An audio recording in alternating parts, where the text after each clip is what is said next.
Hello, hello, and welcome to the Cinema Slice. My name is Tony Nguyen, and my guest here today, as you saw in the thumbnail, is this guy over here. His name is Tyler Fancher. He's a local filmmaker and a good friend of mine. We've worked together on a couple of films, and we've even worked together prior to that. Tyler, thanks for coming to the show. I wouldn't say good friend. I mean, what? I don't know. Anyway, Friend, happy to be here. are we at least Good friends? is a strong word. Okay. Friend is also a strong word. But Okay. I do know you. Okay. We've met before and multiple okay. times. That is an accurate Okay, fair enough. assessment. So Tyler, you are a local filmmaker. Are from here in Springfield? Yes. Yeah. From Springfield. Born and raised here? I was kind of a military brat, so moved around quite a bit, but last few decades have been in Springfield. Okay, Went to OTC in Missouri State and things like that. So yeah. gotcha. And so, tell me a little bit about your film journey. Do you remember your first film that really captivated you? The Matrix. Yeah, that was one where I was like, well, how did they kind of do that? And that was back in the time when they had DVD extras and things like that, where you could get a DVD and they had director commentary and all that stuff, and you kind of go down all kinds of rabbit holes. So that kind of started when I saw The Matrix, kind of figuring out how they do those kind of, where the camera moves and those kind of shots and things like that. And then that was like 99, which is kind of a really good year to kind of get interested in the filmmaking. You had like Fight Club and all kinds of different films came out kind of around that time. So that's when I kind of started getting interested in that. And so, at what point did you decide that you wanted to kind of jump into it as something you'd wanted to do yourself?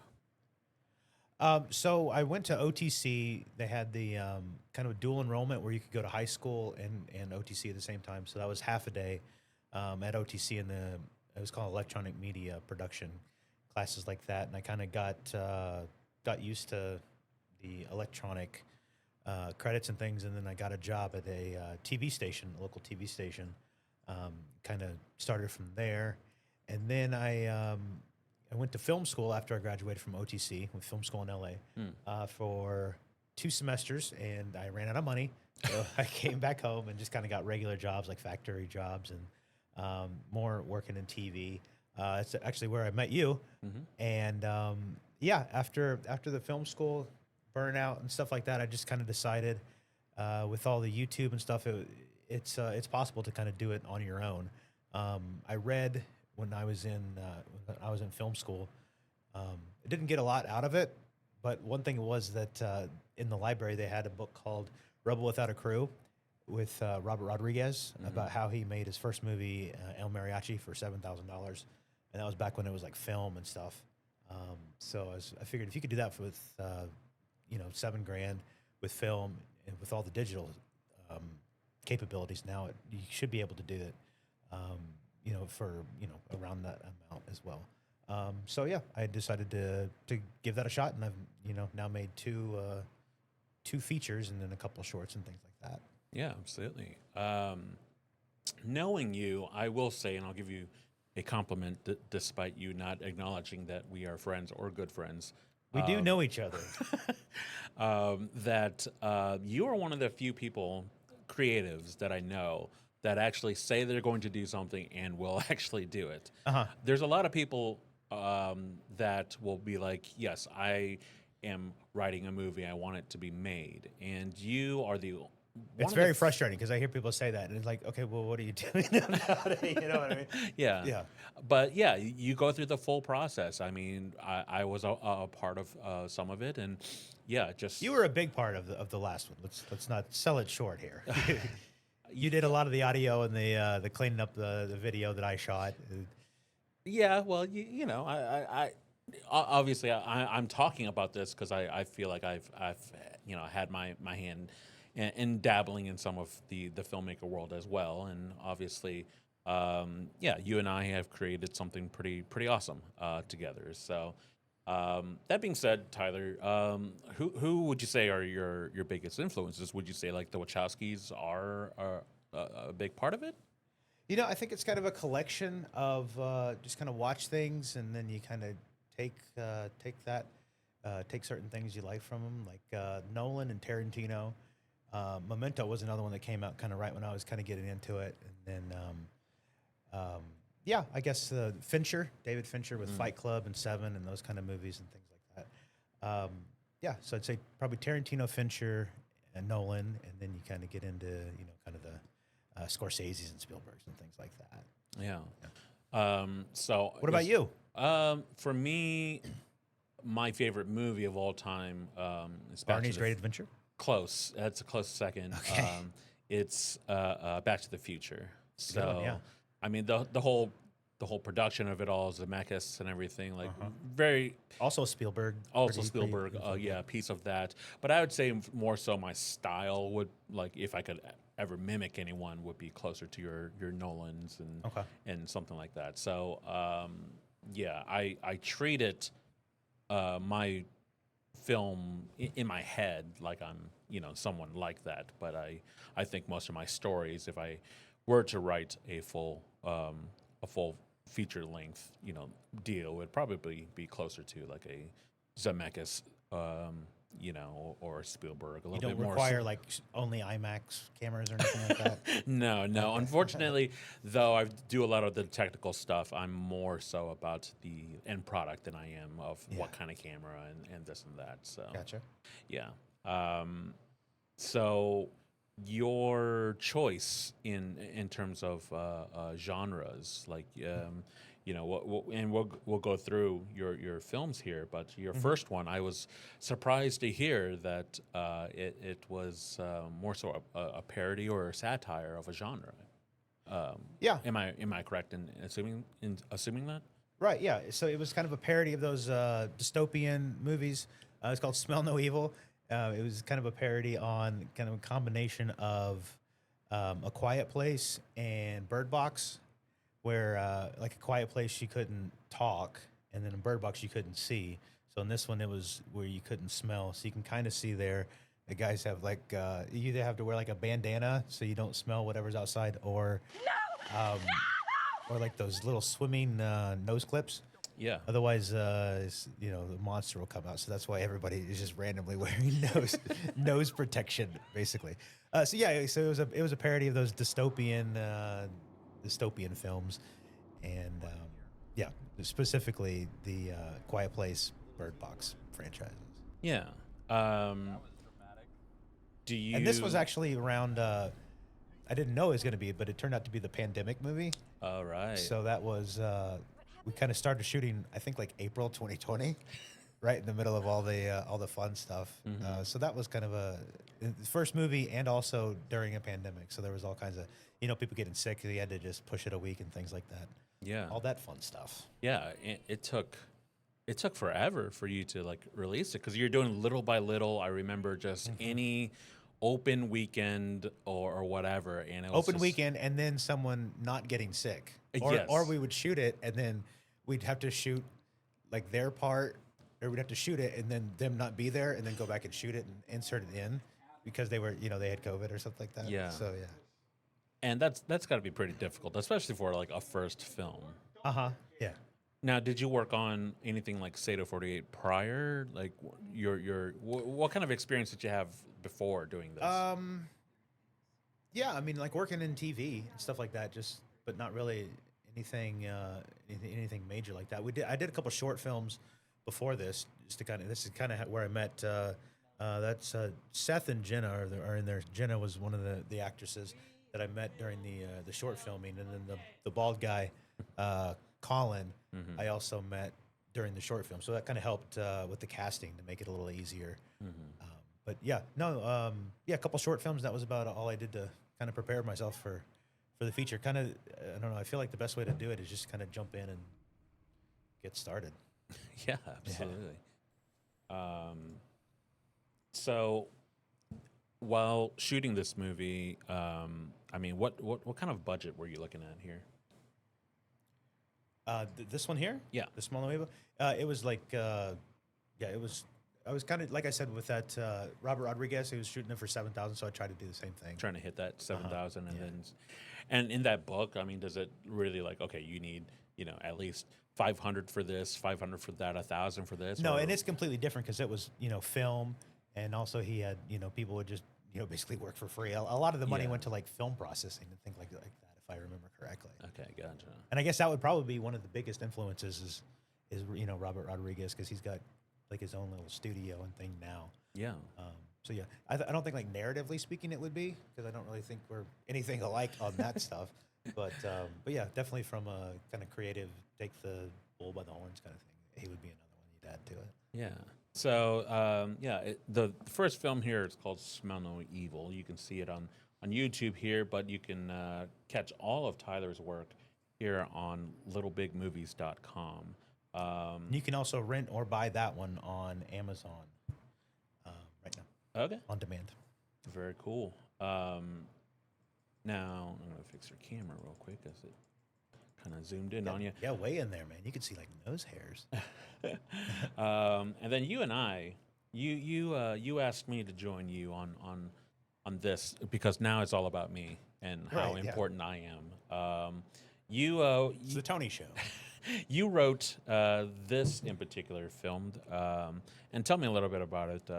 What is The Last Encore? Yeah, so actually, when we were making the previous movie, Smell No Evil, this guy showed up, and he was one of the actors. He shows up at the house where the kind of protagonists are. He's one of the strangers, one of the bad guys, and kind of talked to him off screen. And he was like a one man band. He kind of plays his own guitar and sings and stuff like that.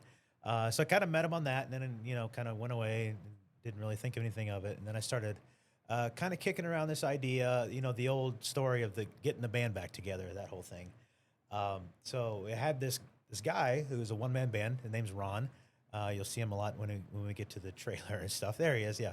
And so I was like, because he has, like I said, he's got a one man band, and he's recorded a lot of music and things like that. So you kind of get the artist and the music all together. Mm-hmm. And I kind of again had this kind of idea for an old washed up rocker trying to get his band back together for one more run at the glory or whatever. Mm-hmm. So that's kind of where this idea started. I don't know even remember what the question was. What was the question?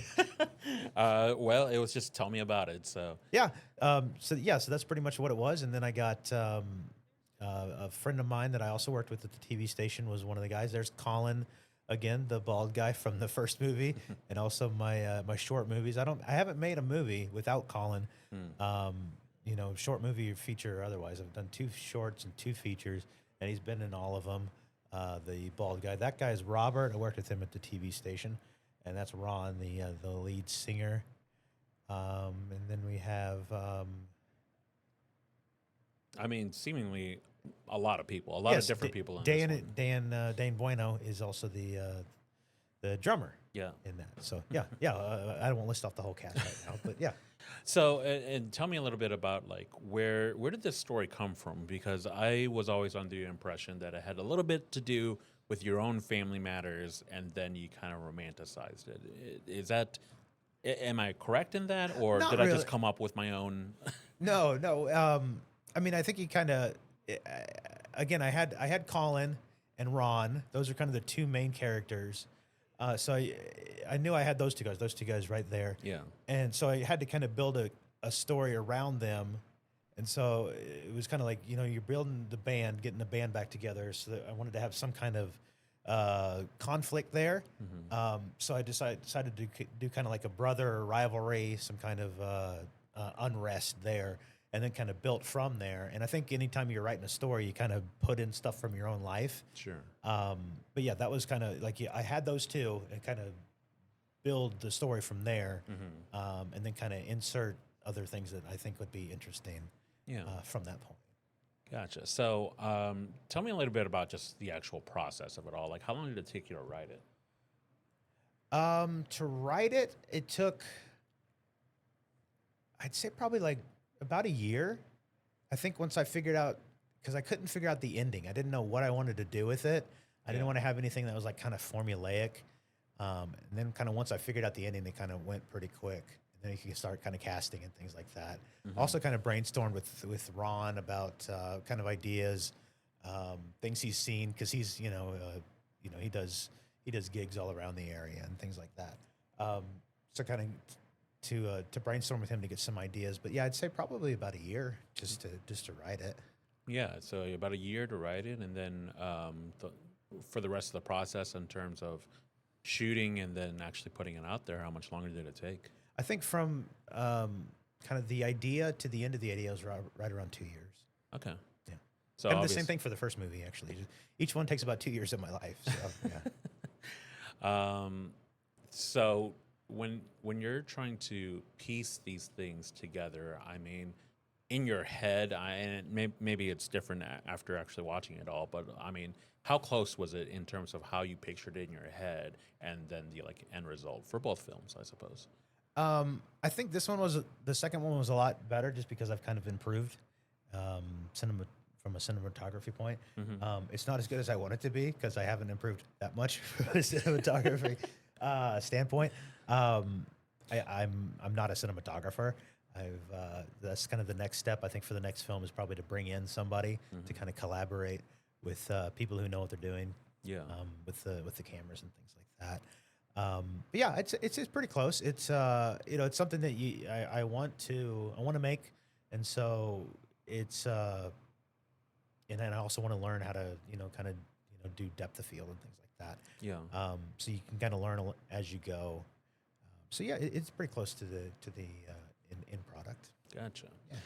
And I mean, just to reiterate again that like you're one of the people that will do the full deal. I mean, you even go do the full screenings at movie theaters, do a full like red carpet kind of like event. You go up and talk about it. I guess the difference between what you've done and the things that I've done in terms of my projects is for the most part, I just send out a link and be like, hey, please watch this, where you're like, hey, come to this theater. It's a whole event and here it is, kind of a thing. And it's so much more grand and grandiose and what have you. And I always thought that was really cool that you did that. Well, also, I mean, I think the premieres, it's for the public, but it's also like a lot of people have put a lot of work into it. Oh, yeah, for sure. I mean, I put a lot of work, but a lot of people, yourself and all the actors and people behind the camera, they put a lot of work into it too. So they deserve to see it, on a big screen. Yeah, the way it was always intended, I suppose. Yeah. Yeah. Do you feel like it now that your movies are on various platforms, does it take away that you can that have you watched it on a smaller screen, including your phone? I watch it when I'm looking for errors and things like that. Yeah. Once it's finished and stuff, I've seen them. Like I know how it ends. So yeah, I haven't watched it again after that. But yeah, I'll watch it. So like I'll export a copy from what's the Adobe Premiere. Yeah. I'll export a copy of Premiere and then I can just watch it like on my screen at home, kind of take notes of what I need to change and then go back and basically export another copy and try it again. So I don't think I've ever watched it on my phone, but I know a lot of people consume content that way. Yeah, absolutely. So that's the last encore. And what are the platforms that you can watch it on? So that one is not on demand right now. Just Smell No Evil. Okay. So yeah, Gotcha. that one's on Amazon Video on Demand. You can just go on Amazon, search Smell No Evil. I think the last encore should be on Amazon as well here in a few weeks or months, whenever I can get around to it. Absolutely. So the future, what is to come in terms of Tyler Fancher and his work in film? I don't know. We've kind of been, me and you have kind of been working on a story. That one could be interesting. Kind of more in the parody satire thing. Do you lean more towards that? I mean, apparently. Well, I don't know. I mean, just saying, knowing you, I was just as I was surprised that you did a parody satire, for your first film. It was like, well, okay, that makes sense. But then the complete surprise that the last encore is very, very, for the most part, very serious with humorous parts. It's a dramedy. Yeah. Yeah. So, and then I think we've collaborated or at least talked about some scripts that you've kind of come up with prior, and it's still kind of the Tyler Fancher like tongue-in-cheek type comedies. Do you lean more towards that? Do you think? And that Guy Ritchie kind of a little bit. Yeah, Yeah, That, yeah, I can that's see it. another like Snatch and um, Lock, Stock, and Two Smoking Barrels. That was that kind of British humor. I do kind of like. Yeah. So I might be kind of drawn to that. Well, maybe this next film, though it has a very specific genre, maybe we mix it up because I can't think of a Guy Ritchie version of. No, not Right? really. No. I think that might stand out. Maybe that might help. You just make everybody super like Cockney. But none of us were all from the Ozarks. Just horrible accents. Yeah. I think that like might the sell it Conan even more so. O'Brien, the Conan O'Brien British accent. Yes, Where exactly. you just say like chimmery, chimmery. Yeah. So I don't know. I suppose it's still pretty early in terms of even considering it a movie yet because it's not even a script or anything like that. So there's obviously ideas in the forefront. Any plans to work on something like State of 48 or other film festivals, shorter stuff, or are you Yeah, working sure. I collaborating mean, with if people? if other filmmakers have stuff going on, yeah, I wouldn't mind helping out with that. That's kind of fun, especially when the good thing about working on that stuff when you're a filmmaker is you don't have to be in charge of everything. Yeah. So it's just kind of like I just show up and I'll run the lights or do the boom mic or camera or whatever. I don't have Sure. to, I don't have to worry about editing it for the next year or whatever. So yeah, that's a pretty fun part of being a filmmaker as well. Do you have a preference in terms of do you prefer if you could have it your way, you'd prefer just being the director or writer slash director, or do you actually like having the camera in hand or the boom or just lighting scenes? Yeah, I like the writer director part, especially after doing two with pretty much everything besides audio. I'd say that yeah, just kind of there's very talented people that are like cinematographers, and I'm not one of them. So just kind of get one of them to use their talents on that, and then let me kind of focus on directing, working with the actors and things like that. Yeah, gotcha. All right. Well, why don't we take a look at your films, the trailers here, and we'll see if there's any final thoughts afterwards. How about that? Okay. And here is The Last Encore. Thank you. Good night. We are the new Cross Crew. How about the band? Hey, you're Jacob Cross? I'm sorry. Are you the guy from Cross Crew? You bet your sweet ass I am. You bet your sweet ass I am. Oh, Jacob Cross. my parents were huge fans. Is that right? That song was like the soundtrack of my college years. Jacob, my man, we've been over this. There's just not a lot of demand for your solo act, but if you can get the Cross Crew back on stage, we can make that work. It is tough not playing with the usual band. I mean, these kids, they're good, but they're nothing like you guys. Yeah, but you played with us for a lot longer. Actually, I was thinking about doing a kind of reunion. What do you think about taking the band back out on the road? So what do you think about getting the band back together? Come on, man. Can't you just have a good time? He's trying to get the band back on tour. Is he? Huh. He only mentioned it like 40 times. Getting the band back together. That's great. It is important to stay active as you get older. So you planning on reaching out to everyone about this tour? Most everyone. Even Josh? Nah, What? You don't think you need your lead guitarist? it'll be fine. Hey, everybody. It's Josh. Hi, Jacob. See, you found the booze. You are so funny. Isn't he funny, everybody? He's actually the lead singer from Cross Crew. I'm aware.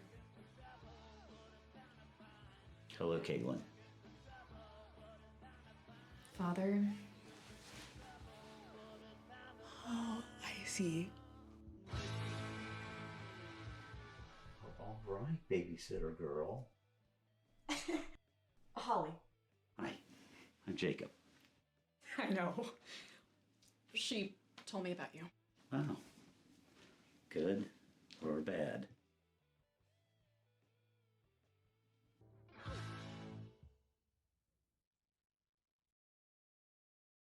All right. That was the last encore. And we'll take a look at your first film again. Okay. And Smell No Evil.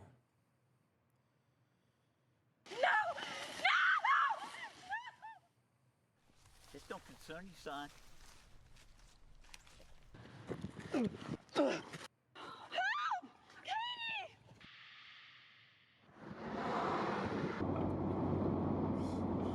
It's quiet here.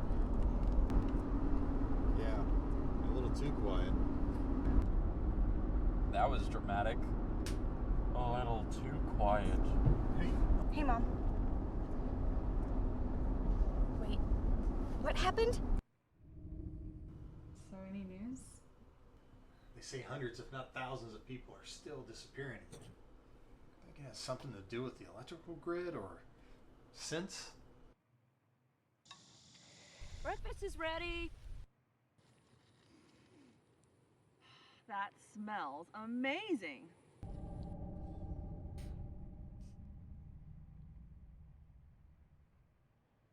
So, it's like 3 a.m.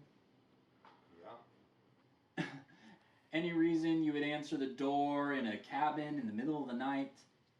We didn't know who it was. So you answer the door? Don't be a dick. Yeah, but that still doesn't explain how people are just randomly disappearing.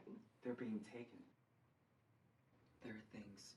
This thing just came out of the woods. They're taking people. I can't imagine bringing a kid in the world where it can't even smell. Well, we will smell again. Alright, do you hear me? We will smell again! Don't smell anything.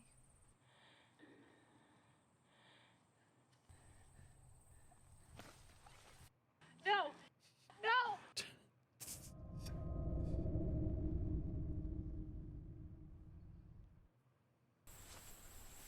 How far is this place? Like a mile.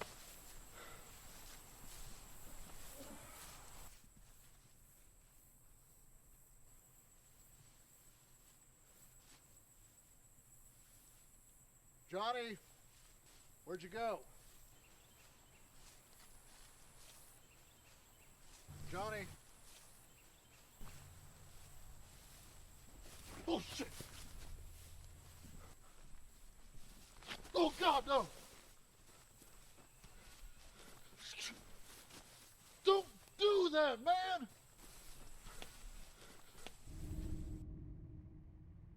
So intense. That's very cringe because that was like 5 years ago that I made that. Would have done that differently. But anyway, yeah. All right. Any last thoughts? Anything else you want to talk about? Such as? Well, I don't know. I suppose what's the most important thing about filmmaking to you? Is there anything? It's probably the creative outlet. Mm-hmm. It's, yeah, I think so. Do you think if you didn't have that, would you try to express yourself in some other way of a different medium, or do you express yourself in a different medium? No, not really. I play guitar, not well, but just kind of for myself. Mm-hmm. Yeah. What about you? Well, as you know, I do a litany of miscellaneous things, including music as well. So yeah, I would say filmmaking. It's one of those things that I like to be a part of, but just haven't taken the full jump into doing something as I said, as complete and as grandiose as you've done it. So it's one of those things where I've done short films, but a feature is something I've always wanted to do. just that requires some time, money, and more time and more money. So yeah, it's just It's one of also those more things. collaborative with the filmmaking than it is like for music. I mean, well, if like a band, you got like 3 or 4 people, but you Yeah. got like 20, 40 people in the movie. Sure. It's a lot more a lot more of a group team building kind of thing. Sure. So do you? Though we talked about the potential future of more projects together, do you envision it being a little bit more grandiose than the previous works? Do you? No, know, probably about the same. Yeah. Just cost wise, unless you've got to deal with Netflix or Warner Brothers or something like that, it's probably best to keep it kind of low budget. Yeah, gotcha. All right. Well, that was Tyler Fancher. You guys can see all of his work at Little Big Movies, and he can update you on where you can kind of see Smell No Evil and The Last Encore.